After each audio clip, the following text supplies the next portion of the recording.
didn't cry when my brother handed me the eviction notice. I didn't shake. I didn't even raise my voice. I just looked at him, then at my mother standing behind him in the doorway of the house I'd been paying the mortgage on for 4 years, and I said very quietly, "Okay." He thought that meant I was done, that I was giving up.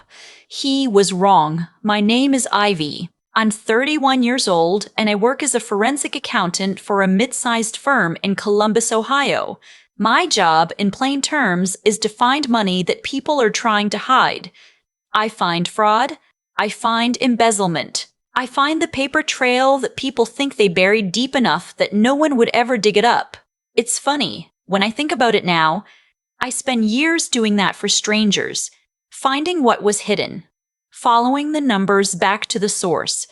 I was good at it. My clients trusted me with their worst moments: bankruptcies, divorces, criminal investigations.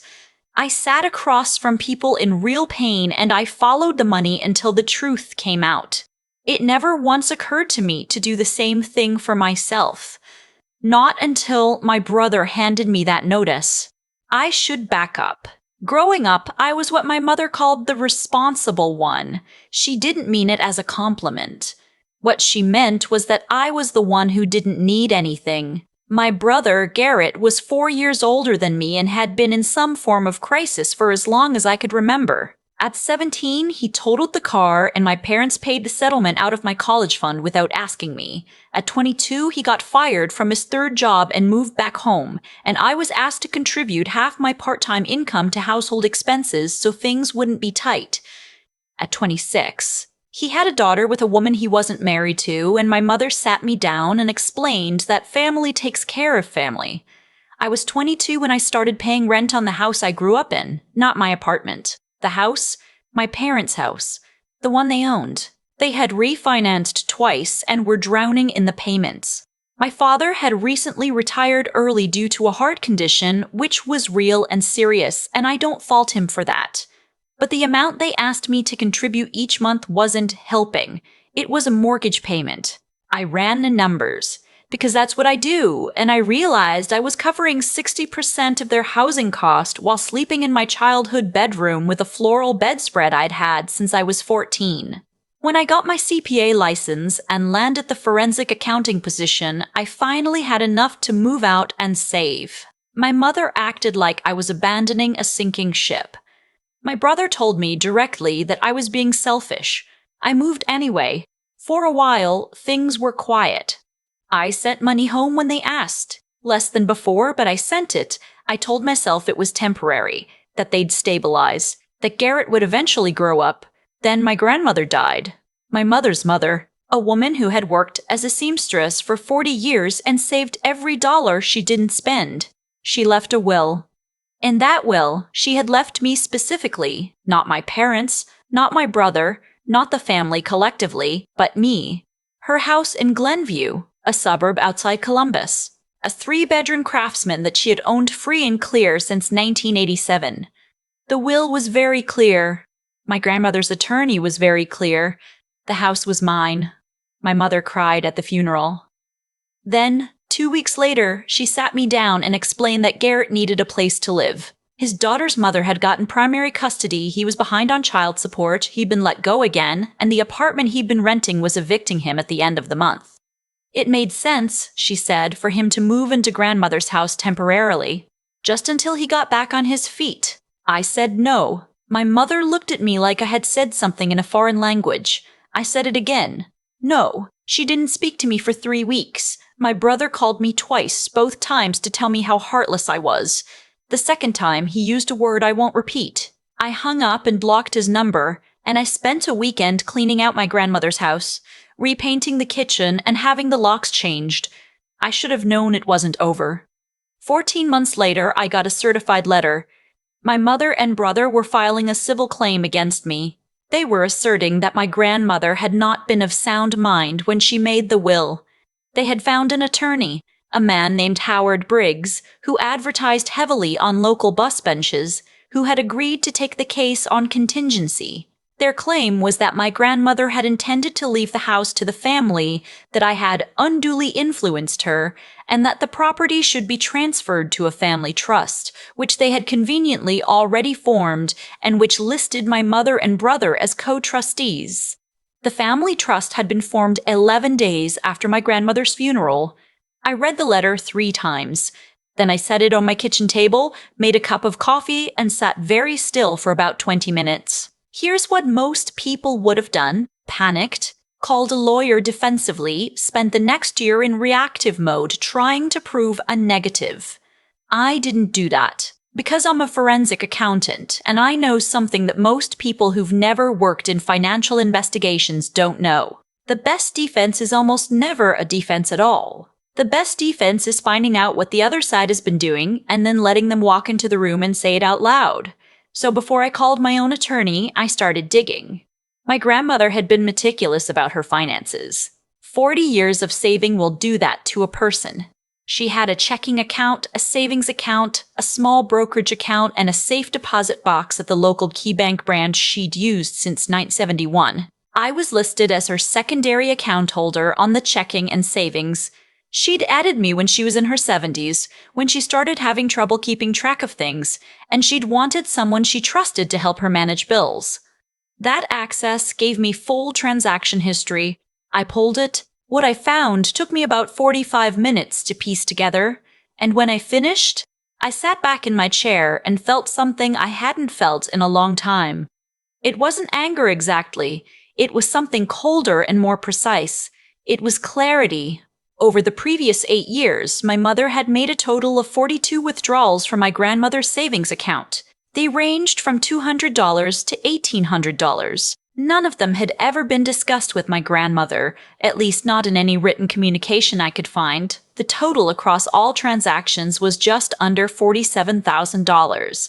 There were also 3 wire transfers to an account I didn't immediately recognize. I traced the account number through the bank records and my own professional contacts. It belonged to a business registered in Ohio under the name GK Property Solutions, LLC. G.K. Garrett and his last name initial.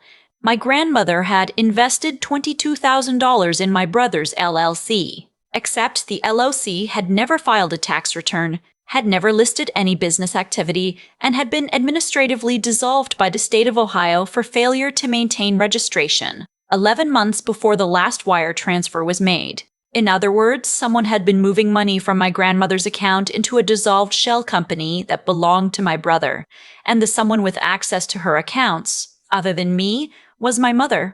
I printed everything. I organized it into a binder with tabs. I cross-referenced the transaction dates with my own account. I had been listed as secondary holder the entire time, which meant the bank records would show my mother's access as well as mine. Her fingerprints were on every single withdrawal. Then I called an attorney, not a bus bench attorney. I called a colleague who specialized in estate litigation and elder financial abuse. Her name is Christine Park, and she's very good at her job, and when I sat across from her in her office and slid the binder across the table, she went quiet for a long moment. "How long did it take you to put this together?" she asked. "About 3 days total," I said. "But I've been a forensic accountant for 7 years, so..." She looked at me over the binder. "They filed on you first." "They did. That was a mistake." "I know.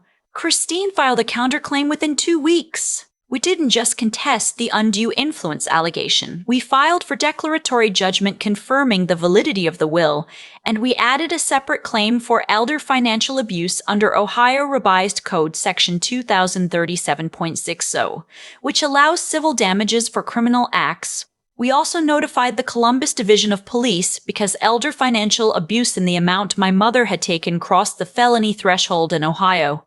I want to be honest about how that felt. It was awful. My mother is not a monster. She is a woman who made terrible choices over a long period of time, who convinced herself that taking money from her own mother was a form of family management, who believed, I think genuinely believed, that the rules didn't apply to her family the way they applied to other people. She is also a woman who raised me, who made my lunches until I was 12, who sat with me in the ER when I broke my wrist at 15 and held my hand through 2 hours of waiting. None of that made what she did okay. But I am not going to pretend I felt nothing when I filed that counterclaim. What I felt was, this is the right thing, and it is going to cost me something, and I am doing it anyway. The mediation was scheduled for a Tuesday morning in November. Christine had advised me that opposing counsel had requested it. Howard Briggs, the bus bench attorney, had apparently seen our counterclaim and understood fairly quickly that he had walked his clients into something much larger than a disputed inheritance. My mother and brother arrived at the mediator's office before us. I saw them through the glass partition as Christine and I came in from the elevator.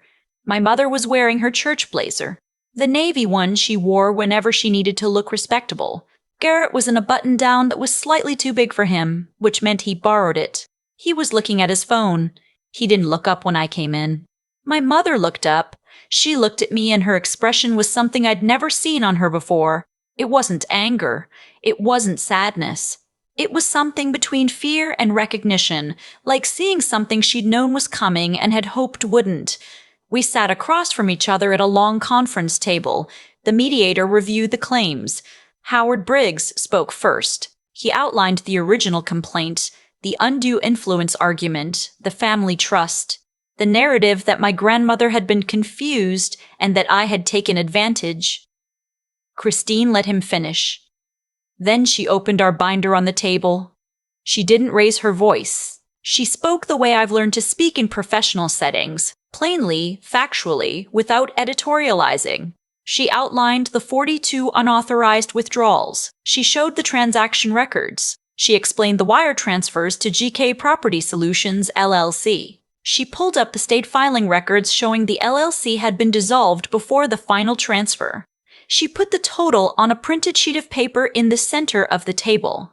$69,000. Over 8 years. Then she explained what elder financial abuse looks like under Ohio law. She explained what the criminal referral we'd already made looked like. She explained that the Columbus Police Financial Crimes Unit had been contacted and had accepted the referral for review. My brother's attorney looked like a man who had agreed to carry a box and discovered halfway up the stairs that it weighed 300 pounds. Garrett put his phone face down on the table. My mother said, very quietly, I was managing her finances. Christine said, with her documented permission for $47,000 of the $69,000? Silence. Because the authorization forms on file at KeyBank cover a subset of those transactions. The remaining $22,000 plus the 3 wire transfers fall outside any documented authorization. More silence. Howard Briggs leaned over and said something quietly to my mother. She shook her head once. He said something else. She looked at the table. Garrett said, "This is insane." I said nothing. I had learned something over the previous 7 years of my career. When the numbers are doing the talking, you don't need to add anything. You just let the room stay quiet until the other side understands what they're looking at. The mediation lasted 4 hours. At the end of it, the original complaint against me, the undue influence claim, the attempt to invalidate my grandmother's will, all of it was withdrawn with prejudice. That means they can never file it again. In exchange for Christine agreeing not to pursue the maximum civil damages on the elder financial abuse claim, my mother agreed to a structured repayment plan for the unauthorized withdrawals. A specific dollar amount, paid monthly, directly to an account controlled by my grandmother's estate, and then distributed to me as the sole heir. The repayment schedule was 7 years, which was roughly how long the taking had been going on. The family trust was dissolved. The house in Glenview remains mine. The criminal referral is still active. I did not agree to withdraw it as part of the settlement. That is not my call to make. Once a referral is made to law enforcement in Ohio, the decision to prosecute belongs to the state, not to the complaining party. I want to be clear about that. Because I've seen people online make the argument that agreeing to civil repayment means the criminal issue goes away. It doesn't. The money my mother is repaying goes toward the civil judgment. What the state of Ohio decides to do is separate. As of today, I have not spoken to my mother outside of formal communications through Christine's office. I haven't spoken to my brother at all.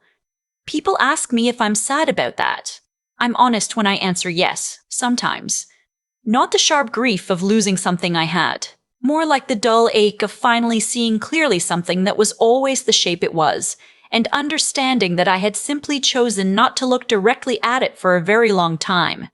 My grandmother knew what she was doing when she left me that house. She didn't leave it to me because I was her favorite, though maybe I was. She left it to me because she trusted me. Because in 40 years of working and saving and protecting what she had, she understood something about the difference between people who build things and people who take from what others build. She was right to trust me. I live in the house now. I repainted the whole interior last spring, and I kept the kitchen the same color she had it. This particular shade of yellow that sounds terrible when you describe it, but somehow works perfectly when you're standing in it on a Sunday morning making coffee. I kept her ceramic roosters on the windowsill. I kept the quilt she made by hand that has been on the guest bed since at least 1994. The mortgage is 0. The house is paid off. It is mine, documented in every way that matters, and I did not get it by being loud or aggressive or vengeful. I got it by doing exactly what I do every day at work. I followed the paper trail, I organized the evidence, and I let the truth speak for itself in a room full of people who had no answer for it. Garrett sent me one text message 6 weeks after the mediation. It said, "You destroyed this family." I read it. I thought about it for a while. Then I typed back 3 words. "You were warned." Then I went back to the crossword puzzle I'd been doing, finished my coffee, and watched the afternoon light come through the yellow kitchen and land on my grandmother's roosters on the windowsill. And that was that. People talk about karma like it's something mystical, like the universe keeps a ledger and settles it on its own schedule. I don't think about it that way. What I've come to believe after everything that happened with my brother and my mother and my grandmother's house is simpler and less poetic. The choices people make leave marks. Not invisible ones, real ones, documented ones. Ones that show up in bank records and dissolved LLCs and 8 years of unauthorized withdrawals that someone, eventually, is going to find. Garrett made choices for a long time that he assumed had no consequences. That's the thing about people who take. They rarely think of themselves as taking. They think of themselves as adjusting, redistributing, managing what they've decided was never really yours to begin with. My mother told herself for years that she was just handling her own mother's finances. She probably believed it. That's almost the most difficult part to sit with. Not the money, the genuine self-deception. I made choices too. For years, I made the choice to look away, to send the money they asked for, to not pull the thread. I told myself it was love, or at least loyalty. But I think honestly it was easier. It is always easier to not know. The moment you start following the numbers, you become responsible for what you find. And I wasn't ready for that responsibility until my brother handed me a legal notice and forced my hand. That's the thing about being pushed past a certain point. Sometimes people do you the accidental favor of making the choice unavoidable. Garrett filed that lawsuit thinking I would settle quietly, that the daughter who had always said okay would say okay one more time. He didn't understand that he had handed me the one thing that unlocked everything else, a legitimate reason to open the records I had been too afraid to open.